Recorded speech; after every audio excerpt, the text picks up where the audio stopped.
આપત્તિ અને વ્યવસ્થાપન. તો આપત્તિ અને વ્યવસ્થાપન પાઠની અંદર આપણે જોયું તો પહેલું તો આપણે આપત્તિનો અર્થ જોયો, વ્યવસ્થાપનનો અર્થ જોયો. બરાબર છે કે આપત્તિ એટલે કે મુશ્કેલીઓ. બરાબર છે, કોઈ પ્રકારની આપદા આવી પડે, કોઈ પ્રકારની હોનારત સર્જાય કે કોઈ પ્રકારનો પ્રકોપ પડે તો એ બધી જે છે એ આપત્તિ કહેવામાં આવે છે.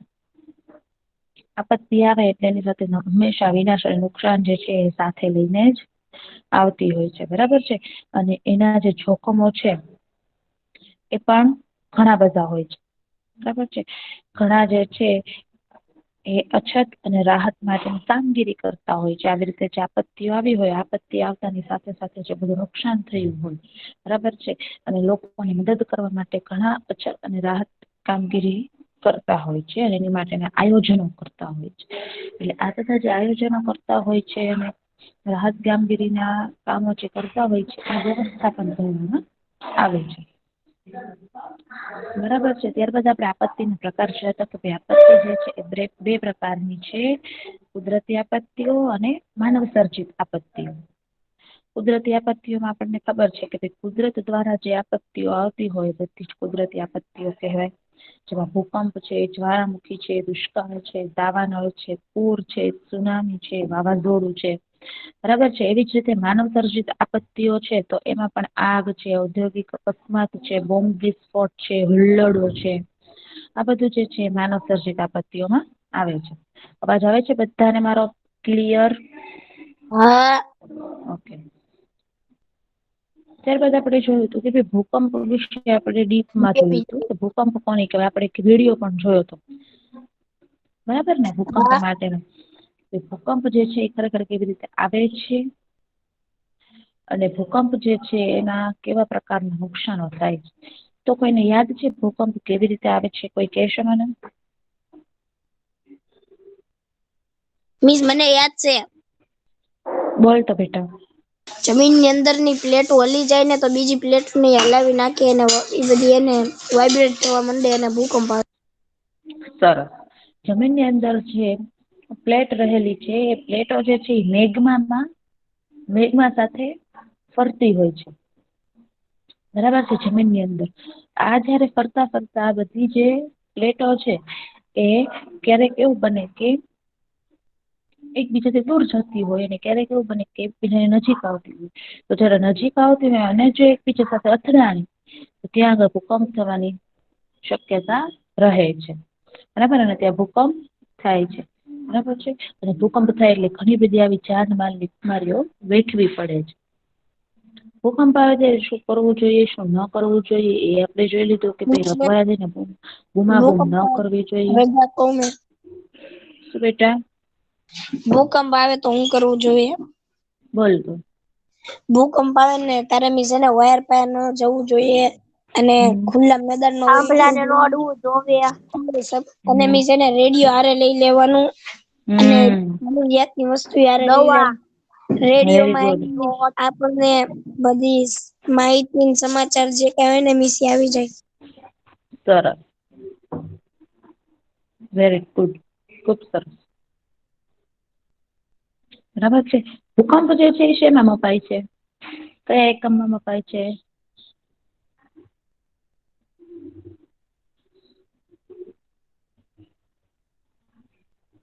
ભૂકંપ જે છે એની તીવ્રતા રિક્ટર સ્કેલ નામના એકમમાં મપાય છે. શેમાં મપાય છે? Richter scale. જેમ તીવ્રતા વધારે, ભૂકંપની જેમ તીવ્રતા વધારે ને એમ વિનાશ વધારે થાય. તો બરાબર જ છે ને ભાઈ? જેમ ભૂકંપ ભારે આવે એમ નુકસાન છે એ ભારે થાય, એમ વિનાશ ભારે સર્જાય. બરાબર છે, અને આપણા ગુજરાતની અંદર ક્યારે ક્યારે ભૂકંપ આવેલો છે અને કેટલી તીવ્રતા એ આવેલો છે એ આપણને કીધેલું છે અને આપણે જાણી લીધેલું. બરાબર છે, ત્યારબાદ આપણે વાવાઝોડા વિશે જોયું હતું કે ભાઈ વાતાવરણની અંદર હવાનું દબાણ આવે અને હવા જે છે એ અસંતુલિત બની જાય ત્યારે આ વાતાવરણ જે છે તોફાને ચડે છે અને એને વાવાઝોડું કે ચક્રવાત કહે છે. પવન જે છે એવું કે છે કે ભાઈ તમે બધા જ તોફાન કરો તો હું ક્યારેક તોફાન કરું ને. મને ક્યારેક મન થાય તોફાન કરવાનું. બરાબર છે, પવન જયારે તોફાન કરે એટલે વાવાઝોડું થાય છે. હમ આ તોફાની વાતાવરણીય પવનો જે વિસ્તારમાં ત્રાટકે છે ત્યાં ભારે તારાજી અને વિનાશ કરે છે. પવન જોરદાર ફૂંકાય જોરદાર છે વાવાઝોડું આવે ત્યારે ઘણું બધું નુકસાન થાય છે. જે એરિયામાં આવતું હોય જે વિસ્તારમાં આવે વાવાઝોડું ત્યાં ખુબ જ વિનાશ છે એ થાય છે. ભારતના પૂર્વ તટ અને મલબાર તટે તથા ગુજરાતના કચ્છ અને સૌરાષ્ટ્રના કિનારે એની ભારે વિનાશક અસરો અનુભવાય છે.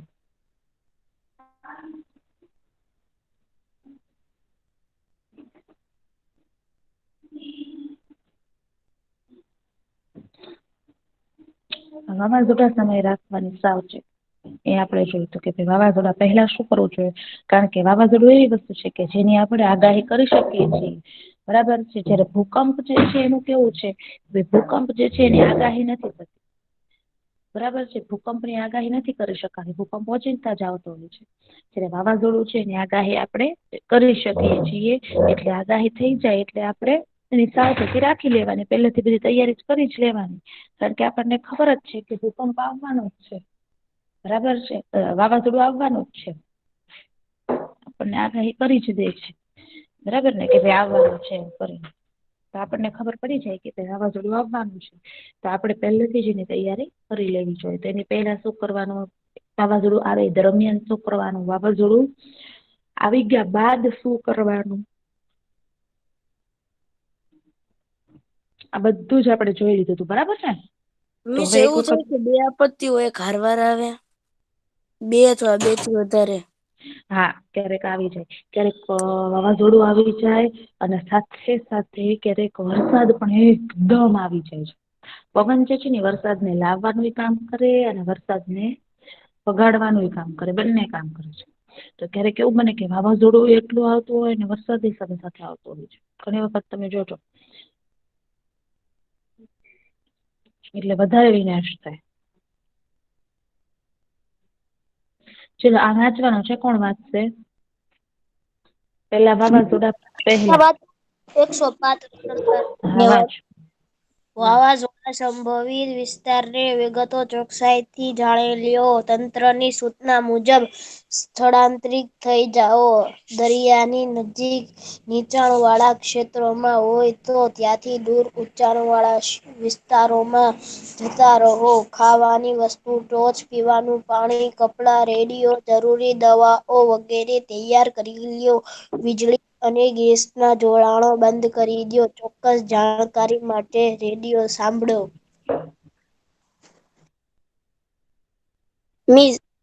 મીસ હવે તો રેડિયો તો મીસ વયા ગયા તો મીસ ફોન જ લઈ લેવાય ને હારે હવે ફોન સાથે લઈ લેવા એમાં મીસ લોકેશન ને બધું દેખાડી દે હવે ફોન છે એમાં ચલો હવે વાવાઝોડા દરમિયાન હા મીસ ચેતવણી મળતા બધા બારી બારણા બંધ કરી દો જો તમે શાળામાં હો તો વર્ગખંડની બહાર ના નીકળો જો તમે વાહનમાં હો તો વીજળીના થાંભલા ઝાડ દરિયાથી દૂર ઊભું રાખી તેની અંદર રહો બચાવ માટે ઉભા કરાયેલા આશ્રય આશ્રય સ્થાનના વ્યવસ્થાપકોની સૂચનાઓનું ચુસ્ત પાલન કરો પ્રાણીઓને ખીલોથી છોડી મૂકો તે છૂટા હશે તો પોતાની બચાવ કરી શકશે જાહેરાતમાં બોર્ડ કે વૃક્ષો નીચે આશ્રય ના લેવો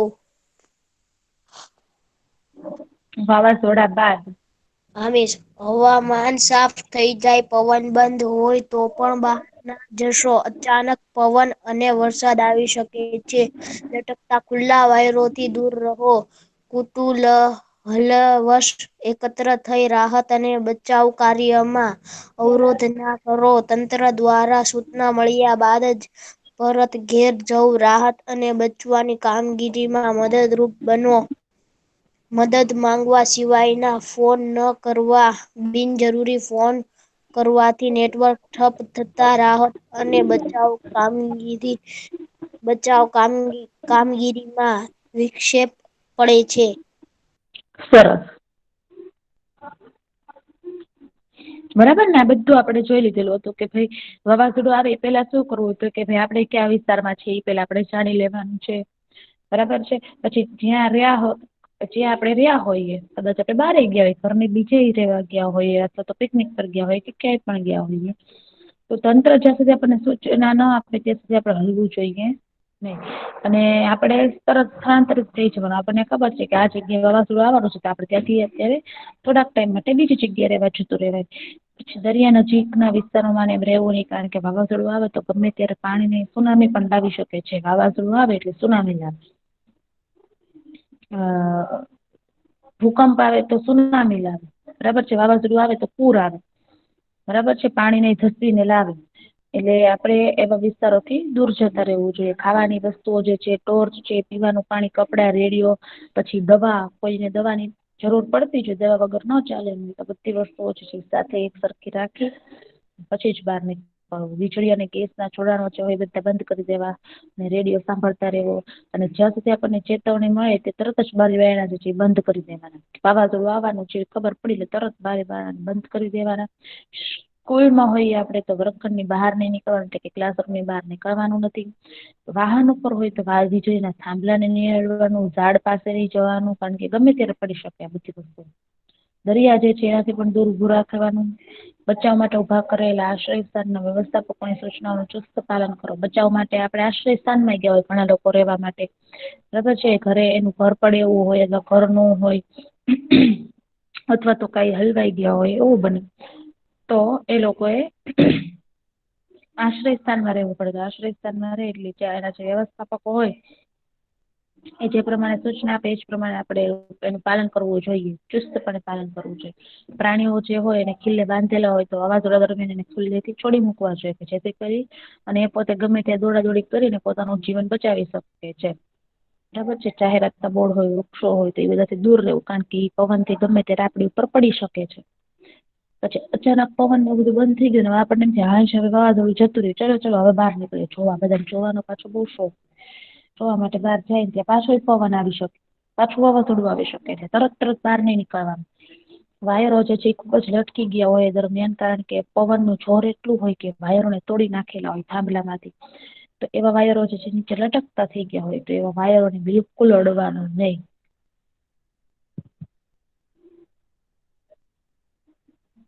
બધાએ એક થઈ અને જે બચાવના કાર્ય થતા હોય, લોકોને બચાવવા માટેના, કારણ કે ઘણા બધાનું નુકસાન થયું હોય, બરાબર છે. એ બધાના કાર્યો જે થતા હોય એ કાર્યોમાં અવરોધ ના થવો, એટલે નડવું નહીં વચ્ચે. તંત્ર જયારે સૂચના આપે ત્યારે જ ઘરે પાછા જવાનું. રાહત અને બચાવની કામગીરી જે છે એમાં મદદરૂપ થવાનું. ફોન નંબર આપણને આપ્યો હોય તો કામ સિવાય ફોન નહીં કરો, આશ્રય સ્થાનમાં કે બિનજરૂરી ફોન કરો, નેટવર્ક ઠપ થઈ જાય. એ લોકોને બીજા કેટલા કામ હોય, આપણે મસ્તી કરવા માટે ફોન કરીએ. અને એ લોકોને બિચારાને રાહત ને, એ લોકો સારા કામ કરે છે, લોકોને રાહત આપવાની, એ લોકોના કામમાં ડિસ્ટર્બન્સ ઉભો થાય છે.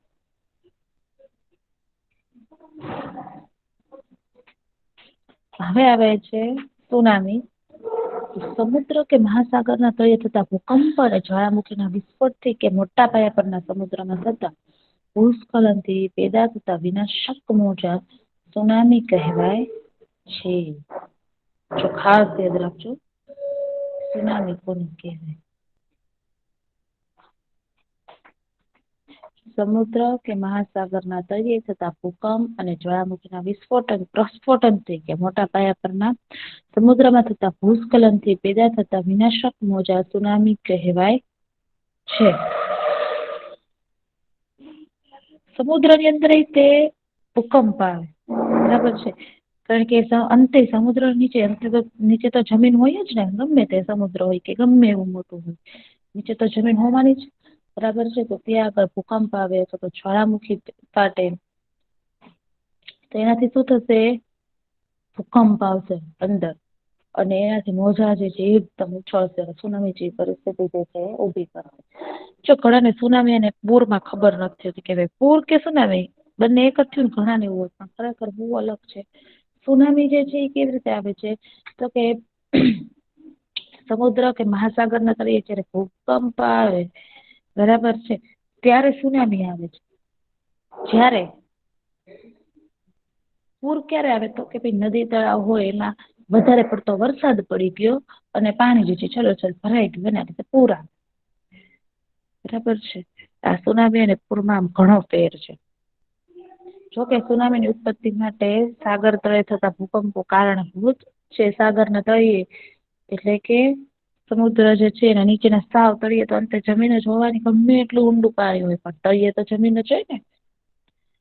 તળિયે જે જમીન છે એમાં જે ભૂકંપો આવે છે એ જવાબદાર છે. ટૂંકમાં ભૂકંપીય સાગર મોજા સુનામી તરીકે ઓળખાય છે. બરાબર છે. ભૂકંપ આવવાથી સાગરના જે મોજાઓ છે એ સુનામી તરીકે ઓળખાય છે. આ મોજા તેના ઉત્પત્તિ સ્થાનેથી વલય આકારે વિસ્તરી કિનારે આવે ત્યારે ભારે વિનાશકારી બની જાય છે. ધીમે ધીમે જ્યાંથી આવ્યા હોય મોજા, જ્યાંથી શરૂઆત થઈ હોય મોજા આવવાની, અને એ જે વિસ્તારે આવે કિનારે આવે ત્યાં તો બહુ મોટા થઈ ગયા હોય છે મોજા. વિચારો બહુ મોટા 100-100 કિલોમીટર લાંબા, 100-100 કિમી ઊંચાઈ. તમે 100-100 કિમી ઊંચાઈ તમે વિચારો કે કેવા હોય. બરાબર છે. 100-100 મીટર ઊંચાઈ આટલા મોજા આવતા હોય તો તમે વિચારી શકો છો કે કેટલા ઊંચા હોય. અને વલય આકારે આવે એટલે કેવા આકારે ખબર છે? જો આમ આવે મોજા જે છે ને આમ વલય આકારે આવે, આમ આવે મોજા.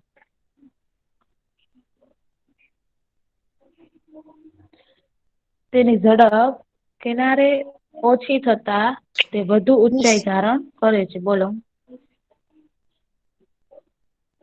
આ હું કાય તમે ઓલા મોજાને હું કીધું હમણાં? સુનામી. સુનામી ને ભરતી ઓટ ન કહેવાય? ના ના બેટા, ભરતી એટલે તો શું કે પાણી આવવું અને પાણી જવું. અમુક વખત તમે જોજો નદીઓ સમુદ્ર હોય ને અમુક વખત પાણી નજીક આવી ગયું, અમુક વખત ક્યાંય દૂર હોય પાણી. નજીક જયારે પાણી આવે ને એને ભરતી કહેવાય, અને પાણી સાવ ન હોય નજીક દૂર હોય પાણી તો એને ઓટ કહેવાય. આ તો સુનામી કહેવાય. હવે વિનાશકારી બની જાય છે. અને તેની ઝડપ કિનારે ઓછી થતા તે વધુ ઊંચાઈ ધારણ કરે છે. કિનારેની ઝડપ ઓછી થઈ જાય, કારણ કે કિનારે હવે પછી પાણી રહેવા જ નથી એટલે ઝડપ ઓછી થઈ જાય. વધારે વિનાશકારી બનતું છે, વધારે ઊંચું થતું જાય. કિનારે પાણીની દિવાલ બની આગળ વધી ભારે વિધ્વંસ મચાવે છે. આગળ વધે છે ભારે નુકસાની સર્જે છે. સુનામી તો બાપા બહુ જ નુકસાની સર્જે છે. જોકે હવે આધુનિક ઉપગ્રહ આધારિત સાધનોની મદદથી સુનામીનો ચોક્કસ અંદાજ કાઢી શકાતો હોવાથી સૂચિત અસરવાળા ક્ષેત્રોમાંથી લોકોને સમયસર સ્થળાંતરિત કરાવી જાનહાનિ અટકાવી શકાય છે. અને હવે તો કેવો સરસ મજાનો ઉપગ્રહ એવો આવી ગયો છે, ઉપગ્રહનું સાધન આવી ગયું છે કે જેની મદદથી સુનામી જે છે એ આવવાની હોય તો આપણે જાણી શકીએ છીએ. બરાબર છે. આપણને એની આગાહી એ લોકો કરી દે છે એટલે આપણને ખબર પડી જાય કે હવે સુનામી જે છે એ આવવાની છે. તો એનાથી આપણે શું કરીએ કે જે વિસ્તારમાં સુનામી આવવાની હોય એ વિસ્તારના જે લોકો રહેતા હોય એને એક જગ્યાએથી બીજી જગ્યાએ આપણે સ્થળાંતરિત કરી શકીએ છીએ. અને એનાથી જાનહાનિ અટકે છે. જોકે આવી ટેકનોલોજી કે સાધનો બધા દેશો પાસે નથી એ એક વાસ્તવિકતા છે. અને આવી રીતે સુનામી જે છે એની આગાહી કરવાના સાધનો જે છે એ બધાની પાસે નથી. બધા જ દેશો પાસે હોય એવું નથી. આપણા ભારત દેશ પાસે તો છે જ, પણ બીજા કોઈ પાસે છે કે નહીં એ બહુ અશક્ય બાબત છે, કારણ કે બહુ ઓછાની પાસે છે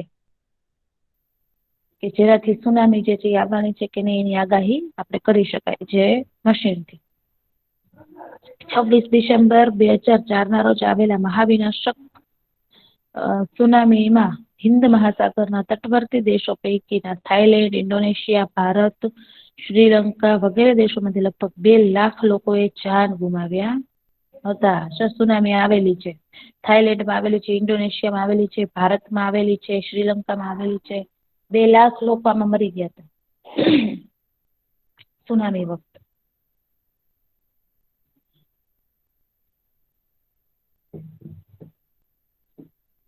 હવે સુનામી સમયે રાખવાની સાવચેતી, કઈ સાવચેતી રાખશો ભાઈ? તો સુનામી પહેલા, સુનામી દરમિયાન, સુનામી બાદ.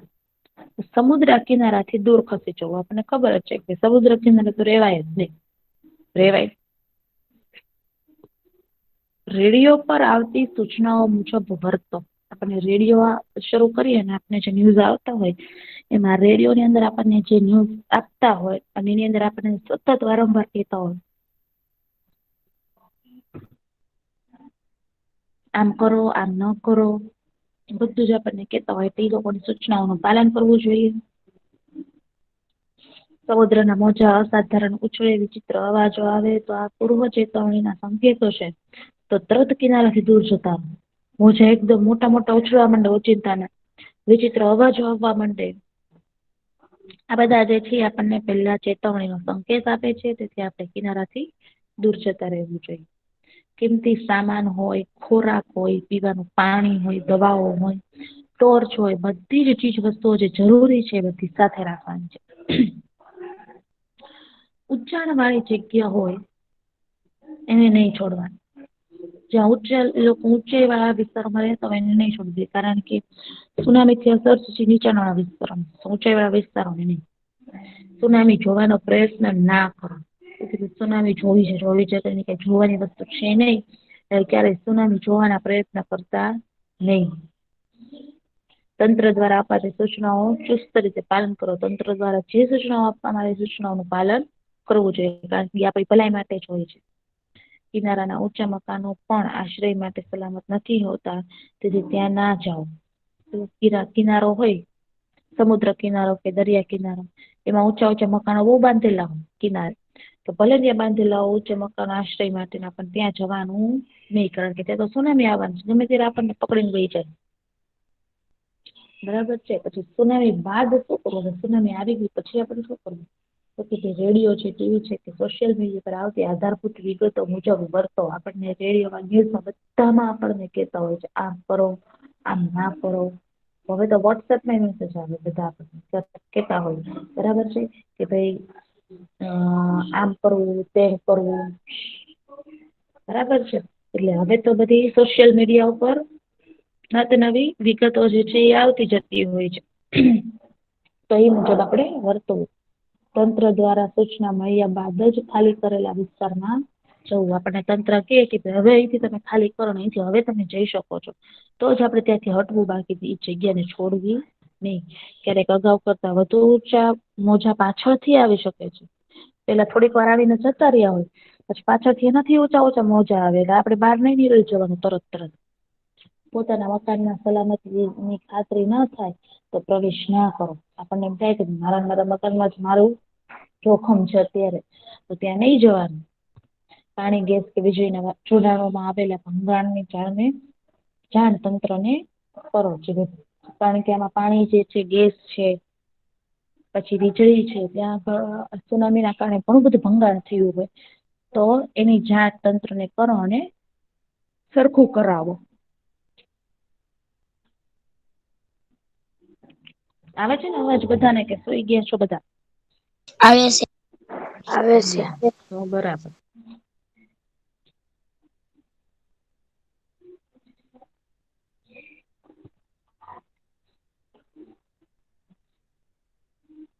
ચાલો કોણ વાંચશે સુનામી સમુદ્ર કે મહાસાગરના તળિયે તથા ભૂકંપ જ્વાળામુખી હું વાંચું છું તો એ કઈ છે મેં વાંચું ચાલો હમણાં જે વાંચ્યું તો એ નઈ વાંચે બીજું વાંચશે કોઈ કેમ બેટા બિચારા વારો આવવો જોઈએ ને વાંચું હા વાંચ બેટા સમુદ્ર કે મહાસાગરના તળિયે થતા ભૂકંપ અને જ્વાળામુખી પ્રસ્ફોટન નથી કે મોટા પાયા પરના સમુદ્રમાં થતા ભૂસ્ખલનથી પેદા થતા વિનાશક મોજાં સુનામી કહેવાય છે જો કે સુનામી ઉત્પત્તિ માટે સાગર તળે થતા ભૂકંપો કારણભૂત છે ટૂંકમાં ભૂકંપીય સાગર મોજા સુનામી તરીકે ઓળખાય છે આ મોજા તેના ઉત્પત્તિ સ્થાનેથી વલય આકારે વિસ્તારી કિનારે આવે ત્યારે ભારે વિનાશકારી બની જાય છે તેની ઝડપ કિનારે ઓછી થતા તે વધુ ઊંચાઈ ધારણ કરે છે કિનારે પાણીની દિવાલ બની આગળ વધી ભારે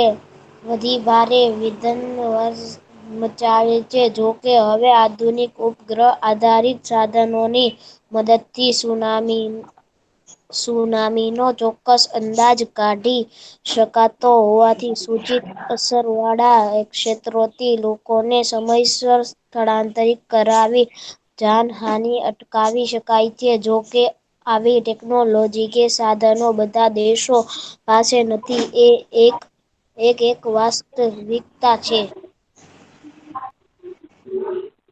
સરસ. ચલો હવે સુનામી સમય રાખવાની સાવચેતી કોણ વાંચશે? બંને સિવાય. મેં વાંચું? વાંચ. સમુદ્ર કિનારાથી દૂર ખસી જવું. રેડિયો પર આવતી સૂચનાઓ મુજબ વરતો સમુદ્રના મોજા અસાધારણ ઉછળે વિચિત્ર અવાજો આવે તો આ પૂર્વ ચેતવણીના સંકેતો છે. તો તરત કિનારાથી દૂર જતા રહો. કિંમતી આસાન અને ખોરાક પીવાનું પાણી, દવાઓ, ટોચ વગેરે જરૂરી ચીજો સાથે રાખો.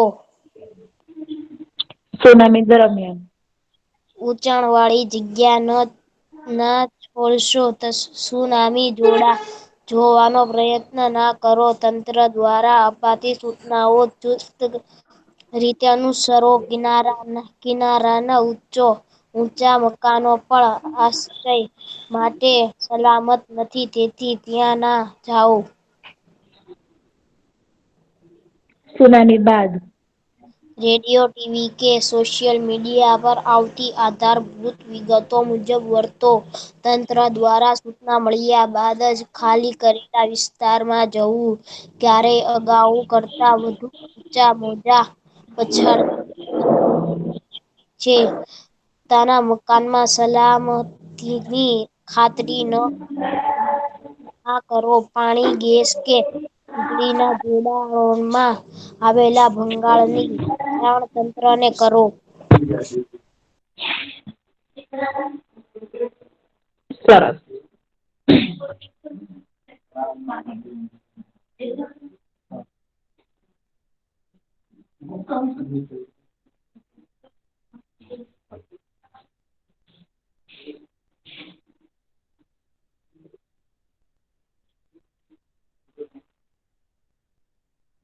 જો સુનામી જયારે આવવાની હોય ને ત્યારે આવા પ્રકારની નિશાની જે છે એ આપવામાં આવે છે.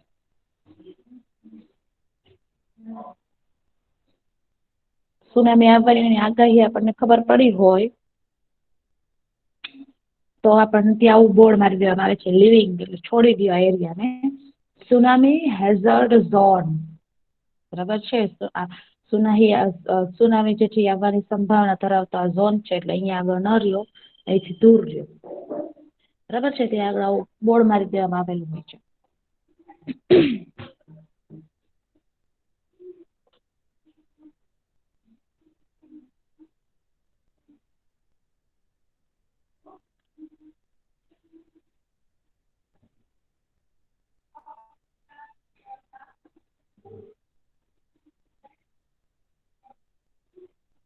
હોમવર્ક ની અંદર આખું સુનામી વિશે તમારે લખવાનું છે. આ સુનામીની નોંધ અને સુનામીથી બચવા માટેના સાવચેતી રાખવા માટેના ઉપાય.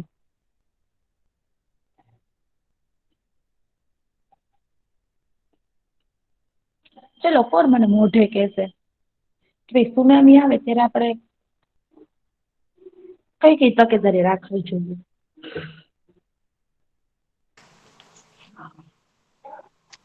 મેં ટોર્ચ, દવા વગેરે સામાન લઈને વહી જવું. સરસ. પછી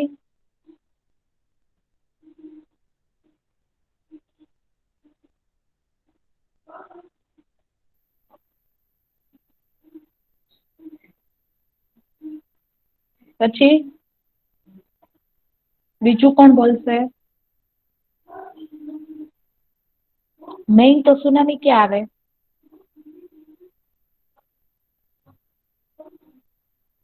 ક્યાં આવે છે સુનામી? દરિયામાં. તો શું કરવું જોઈએ દરિયાથી? આઘું રહેવાનું. દૂર રહેવું જોઈએ. દરિયા કિનારાથી દૂર રહેવું જોઈએ.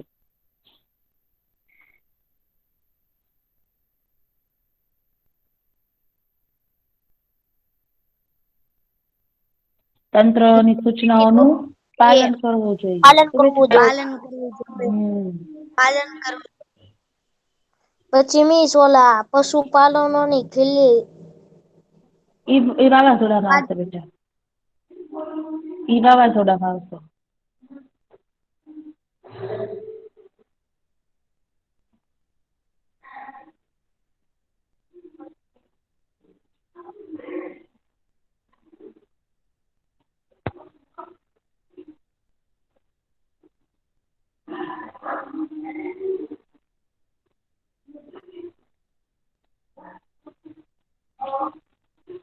હોમવર્ક સમજાઈ ગયું ને બધાને? સુનામી વિશે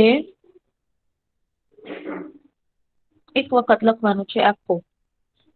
બરાબર? અને આમાં જે રીતે પાઠ છે ને એ પાઠ પાડજો. સુનામી સમયે રાખવાની સાવચેતીના જે 3 પાઠ છે એ 3 પાઠ પાડજો. ઉપરનું તો જે છે એ વ્યવસ્થિત લખવાનું જ છે, પણ નીચે જે પાર્ટીશન છે એ 3 પાર્ટ પાડવાના છે. કે ભાઈ સુનામી સમયે રાખવાની જે સાવચેતી છે એ 3 પાર્ટમાં વહેંચાયેલી છે. એ 3 પાર્ટ લખવાના છે. બરાબર છે? એ પાર્ટ પાડીને જ લખવાના છે. ચલો, કોઈને કઈ ક્વેશ્ચન છે?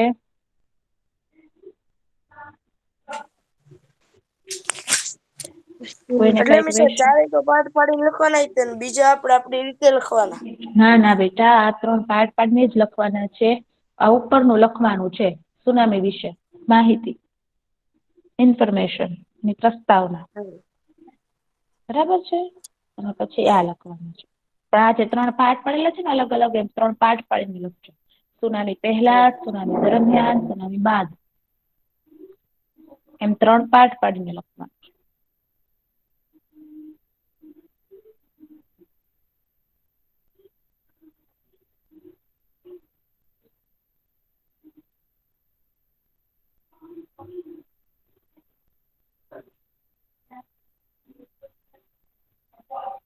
ચલો, ક્વેશ્ચન છે કોઈને? નામી ઓકે નામી ઓકે ચલો.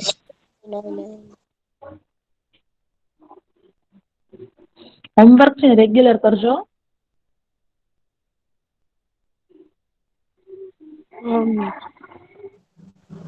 સારું ચલો.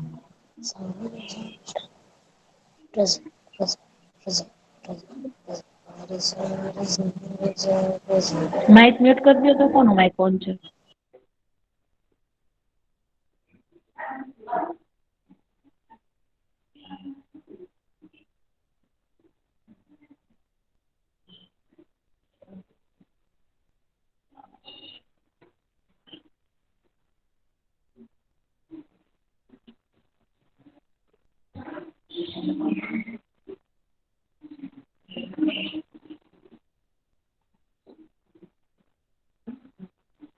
ચલો by. By. Good bye.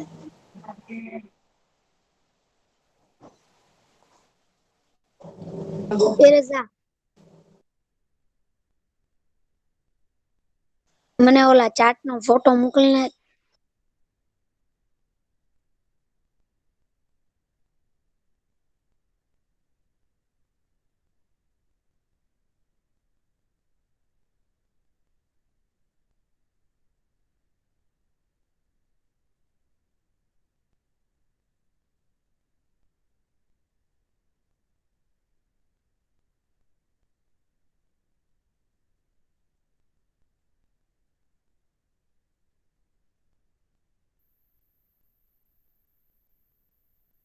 Reza photo મોકલને યાર પ્રોજેક્ટ નો.